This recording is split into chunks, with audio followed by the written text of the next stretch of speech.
ഇവരൊക്കെ ഞങ്ങളാണ് സാർ. നിങ്ങൾ ഞങ്ങൾ തന്നെ സാർ. എല്ലാരും അടിച്ചു കയറി വാ. Hello guys, hi. Jovi talks എന്ന ഞങ്ങളുടെ പുതിയ യൂട്യൂബ് ചാനലിലെ ആദ്യത്തെ വീഡിയോയിലേക്ക് നിങ്ങൾക്ക് എല്ലാവർക്കും സ്വാഗതം. ഞങ്ങൾ ഇന്ന് സംസാരിക്കാൻ പോകുന്നത് യാത്രകളെ കുറിച്ചാണ്. അതെ, തീർച്ചയായിട്ടും എല്ലാവർക്കും ഇഷ്ടമുള്ള കാര്യമാണല്ലോ യാത്ര ചെയ്യാനായിട്ട്. മലയാളികൾ ഈടെയായിട്ട് ഒരുപാട് ട്രാവൽ ചെയ്യുന്നുണ്ട്. ഒരുപാട് യൂട്യൂബിൽ ട്രാവൽ വ്ലോഗുകൾ വരാറുണ്ട്. അപ്പോൾ പണ്ടത്തെ പോലെ അല്ല, എല്ലാവരും ട്രാവൽ ചെയ്യുന്നുണ്ട്. ഇന്റർനാഷണൽ ട്രിപ്പ് ഒക്കെ പോകുന്നുണ്ട്, സോളോ ട്രിപ്പ് പോകുന്നുണ്ട്. എല്ലാ തരത്തിലുള്ള ട്രിപ്പും ആളുകൾ ചെയ്യാൻ തുടങ്ങിയിട്ടുണ്ട്. അപ്പോൾ ഞങ്ങൾ ചെയ്തിട്ടുള്ള യാത്രകളെ കുറിച്ചായിരിക്കും ഞങ്ങൾ ഇന്ന് സംസാരിക്കുന്നത്. ജോവിൻ റീസെന്റ് ഒരുപാട് സ്ഥലങ്ങളിൽ ട്രാവൽ ചെയ്തായിരുന്നല്ലോ. അപ്പം നമ്മൾ ഒരുമിച്ചും ട്രാവൽ ചെയ്തു, അല്ലാതെ ചെയ്തായിരുന്നു. അപ്പോൾ അങ്ങനെ ഈ റീസെന്റ് പോയ സ്ഥലങ്ങളിൽ ഏറ്റവും ഇഷ്ടപ്പെട്ട സ്ഥലം ഏതാണ്?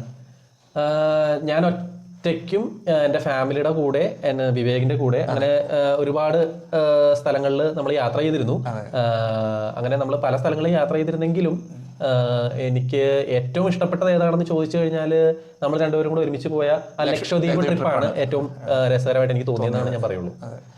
ലക്ഷദ്വീപ് വളരെ യൂണീക്ക് ആയിട്ടുള്ള ട്രിപ്പ് തന്നെയായിരുന്നു. അത്രയും മനോഹരമായിട്ടുള്ള ബീച്ചസ്, അത് അധികം ടൂറിസ്റ്റുകൾ വരാത്തത് കൊണ്ടുകൂടെ ആയിരിക്കും വളരെ മനോഹരമായിട്ടാണ് ആ കടലിന്റെ കളറും ആ ഒരു സോൾട്ടിയുടെ നല്ല പ്രൈവസി എല്ലാം. അത് എനിക്ക് തോന്നുന്നു വിവേക് പറഞ്ഞ പോലെ തന്നെ ആരും ഒരുപാട് ആളുകൾ വരാത്തത് കൊണ്ട് തന്നെ ഒരു അൺടച്ച്ഡ് ബ്യൂട്ടി എന്നൊക്കെ പറയാവുന്ന രീതിയിലുള്ള ഒരു ബ്യൂട്ടിയാണ് ലക്ഷദ്വീപിൽ നമുക്ക് കാണാൻ സാധിച്ചത്.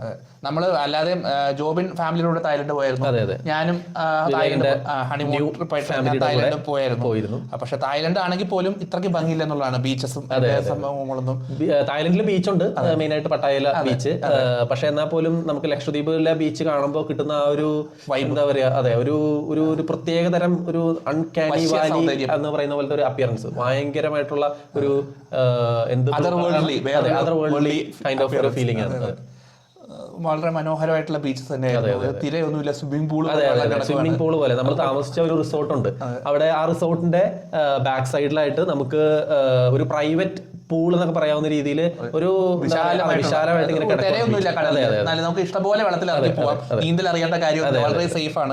എന്നാൽ വെള്ളമാണെങ്കിൽ ട്രാൻസ്പാരന്റ് എന്നൊക്കെ പറഞ്ഞു കഴിഞ്ഞാൽ ക്രിസ്റ്റൽ ക്ലിയർ. അതെ, ക്രിസ്റ്റൽ ക്ലിയർ വാട്ടർ ആണ്. പിന്നെന്താണ്, എന്ത് ടൈപ്പ് ബ്ലൂ ആണെന്ന് പറയാ, ടർക്യൂസ് ബ്ലൂ വാട്ടർ. ഡെപ്ത് കൂടുന്തോറും ആ ബ്ലൂ കളർ ഗ്രീൻ കളർ ആവും. പിന്നെ ചില സ്ഥലത്ത് ഡാർക്ക് ബ്ലൂ കളർ ആവും. പിന്നെ ഒരുപാട് ദൂരേക്ക് നോക്കിയാൽ ബ്ലാക്ക് കളർ പോലെ തോന്നും. അങ്ങനെ നമുക്ക് ശരിക്കും എന്താ പറയാ, ഒരു ഭയങ്കരമായിട്ടുള്ള ഒരു ബ്യൂട്ടിഫുൾ ആയിട്ടുള്ള പ്ലേസ് ആണ് ലക്ഷദ്വീപ്. ലക്ഷദ്വീപ് തീർച്ചയായിട്ടും നമ്മൾ വളരെ യൂണീക്ക് ആയിട്ടുള്ള സ്ഥലമായിരുന്നു. ആൻഡമാൻ നിക്കോബാറിൽ നമുക്ക് പോകാൻ സാധിച്ചിട്ടില്ല. അതും ഇതുപോലെ ഏകദേശം, പക്ഷെ അവിടെ കൂടുതൽ ടൂറിസ്റ്റുകൾ വരുന്ന സ്ഥലമാണ്. ഇത്രയും ഭംഗിയും അൺടച്ച്ഡ് സംഭവം അവിടെ ഉണ്ടാവണമെന്നില്ല. അത് നമ്മൾ യൂട്യൂബിലെ വീഡിയോസ് ഒക്കെ നോക്കിയിരുന്നു. ആൻഡമാനിൽ പോകുന്നതിന് നമ്മളൊരു പ്ലാനിംഗ് ഒക്കെ ഉണ്ടായിരുന്നു. പിന്നെ അത് ചേഞ്ച് ആയിട്ടാണ് നമ്മൾ ഗുജറാത്തിലേക്കുള്ള ഒരു യാത്രയായിട്ട് മാറിയത്. അതെ, പക്ഷെ ആൻഡമാനിലെ നമ്മൾ യൂട്യൂബ് വീഡിയോസ് ഒക്കെ നോക്കിയത് പ്രകാരമാണെങ്കിൽ നമ്മൾ കണ്ട അത്രയും ലക്ഷദ്വീപിലത്തെ അത്രയും ഒരു ബ്യൂട്ടി ഒരിക്കലും ആൻഡമാനിലത്തെ ബീച്ചസിൽ ഉണ്ടെന്ന് തോന്നുന്നില്ല. ലക്ഷദ്വീപ് എല്ലാവരും പോയി കണ്ടിരിക്കേണ്ട ഒരു സ്ഥലം തന്നെയാണ്. തീർച്ചയായിട്ടും. അതെ, എനിക്ക് തോന്നുന്നില്ല മറ്റുള്ള രാജ്യങ്ങളിൽ പോകുന്ന അത്രയും ഒരു പൈസ ചെലവോ ഒരു ബജറ്റോ നമുക്ക് ആവശ്യമില്ല ലക്ഷദ്വീപ് പോകാനായിട്ട്. പക്ഷെ ആരും അങ്ങോട്ട് പോയി കാണുന്നില്ല. ഇൻഫ്രാസ്ട്രക്ചർ കുറവായതുകൊണ്ടായിരിക്കും. ഒരുപാട് റിസോർട്ടും ഭയങ്കര വലിയ സെറ്റപ്പ് ഒന്നും ഇല്ല, എല്ലാം ലിമിറ്റഡ് ആണ്. നമ്മൾ അവിടെ ചെന്ന് കഴിയുമ്പോൾ നമ്മളെ ആനയിക്കാനായിട്ട് ആനയും അമ്പാരി ഒന്നും ഇല്ല. പക്ഷെ അവിടെ കാണാനുള്ള സാധനങ്ങളൊക്കെ വളരെ എന്താ പറയാ, യുണീക്കാണ്. വേറെ ഓരോരുത്തരും നമുക്ക് ആ ഒരു കൈൻഡ് ഓഫ് ബ്യൂട്ടി നമുക്ക് എക്സ്പീരിയൻസ് ചെയ്യാൻ പറ്റിയെന്ന് വരില്ല. അതായത് ആക്ച്വലി ഇത് മാൾഡീവ്സിന്റെ പോലെ തന്നെ മാൾഡീവ്സിന്റെ ഐലൻഡ് ചെയിന്റെ ഭാഗമാണ് ലക്ഷദ്വീപും. ലക്ഷദ്വീപ് ഇന്ത്യയുടെ ഭാഗമായെന്ന് മാത്രം. മാൾഡീവ്സ് ആണെങ്കിൽ ഇഷ്ടംപോലെ ടൂറിസ്റ്റുകൾ വരുന്ന സ്ഥലമാണ്. അതിന്റെ കുറച്ചും കൂടെ ഒരു ഓർഗനൈസ്ഡ് ആയിട്ട് ഒരു ടൂറിസ്റ്റ് സെറ്റപ്പ് ഉണ്ടെന്ന് തോന്നുന്നു അല്ലെ? അതെ, അവിടെ ഇഷ്ടംപോലെ ടൂറിസ്റ്റുകൾ വരുന്നത്. അപ്പൊ ലക്ഷദ്വീപിൽ അത്രയും ഓർഗനൈസ്ഡ് ആയിട്ടുള്ള ഒരു ടൂറിസം ഇല്ല. പക്ഷേ അത്രയും ചെലവ് വരുന്നില്ല. നമുക്ക് അതിനൊരു അഡ്വാൻറ്റേജസ് ആയിട്ട് നോക്കുമ്പോഴത്തേക്കും നമുക്ക് മാലദ്വീപ്സിൽ പോകുന്ന ആ ഒരു ചെലവ് നമുക്ക് ഇവിടെ ലക്ഷദ്വീപിൽ പോകാനോ അവിടെ നമ്മൾ കുറച്ച് ദിവസം ചെലവഴിക്കാനോ വരുന്നില്ല. പിന്നെ വേറൊരു ഗുണം എന്ന് പറഞ്ഞു കഴിഞ്ഞാൽ മലയാളികൾക്ക് ലക്ഷദ്വീപിൽ പോകാനായിട്ട് പ്രത്യേകിച്ച് വേറെ ഭാഷ അറിയേണ്ട കാര്യമില്ലല്ലോ. അവിടെയുള്ളവർക്ക് മലയാളം അറിയാം. അപ്പൊ നമ്മുടെ കേരളത്തിന്റെ അത് ശരിയാണ്, അത് വളരെ വലിയൊരു ഫാക്ടർ തന്നെയാണ്. അതെ, നമ്മൾ കേരളത്തിൽ നിന്ന് പോകുന്ന ആൾക്കാർക്ക് പ്രത്യേകിച്ചും നമുക്ക് വേറെ രാജ്യത്ത് പോവുകയാണെങ്കിൽ, ഇപ്പൊ തായ്ലൻഡിൽ പോവുകയാണെങ്കിൽ നമുക്ക് ഇംഗ്ലീഷ് അറിയാമെന്ന് പറഞ്ഞാലും അവിടെയുള്ള ആൾക്കാർക്ക് എല്ലാവർക്കും ഒന്നും ഇംഗ്ലീഷ് അറിയില്ല.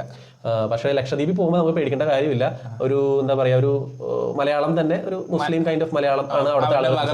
പക്ഷേ അതെ, അവർക്ക് കാര്യം പറഞ്ഞാൽ മനസ്സിലാവുകയും ചെയ്യും. പിന്നെ നമ്മുടെ ടൂറിസമായിട്ട് ബന്ധപ്പെട്ട് കിടക്കുന്ന ആൾക്കാർക്ക് എല്ലാവർക്കും തന്നെ പ്രോപ്പർ ആയിട്ടുള്ള രീതിയിൽ മലയാളം സംസാരിക്കാൻ അറിയുകയും ചെയ്യാം. അപ്പൊ ഇതായിരുന്നു ഇന്നത്തെ ഞങ്ങളുടെ വീഡിയോ. ഞങ്ങളെ കണ്ടന്റ് നിങ്ങൾക്ക് ഇഷ്ടപ്പെടുവാണെങ്കിൽ തീർച്ചയായിട്ടും നിങ്ങൾ ഞങ്ങളുടെ ചാനൽ സബ്സ്ക്രൈബ് ചെയ്യുക. അതുപോലെ നിങ്ങളുടെ വിലയേറിയ അഭിപ്രായങ്ങൾ കമന്റ് സെക്ഷനിൽ രേഖപ്പെടുത്തുക. ഞങ്ങളുടെ കണ്ടന്റ് ഷെയർ ചെയ്യുക, ഞങ്ങളുടെ വീഡിയോസ് ലൈക്ക് ചെയ്യുക. ഇതിന്റെ ബാക്കി അടുത്ത വീഡിയോയിൽ ഉണ്ടായിരിക്കുന്നതാണ്. ഓക്കെ, അപ്പൊ നമുക്ക് അടുത്ത വീഡിയോയിൽ കാണാം. So this is signing off. Bye. എല്ലാരും അടിച്ചു കയറി വാ.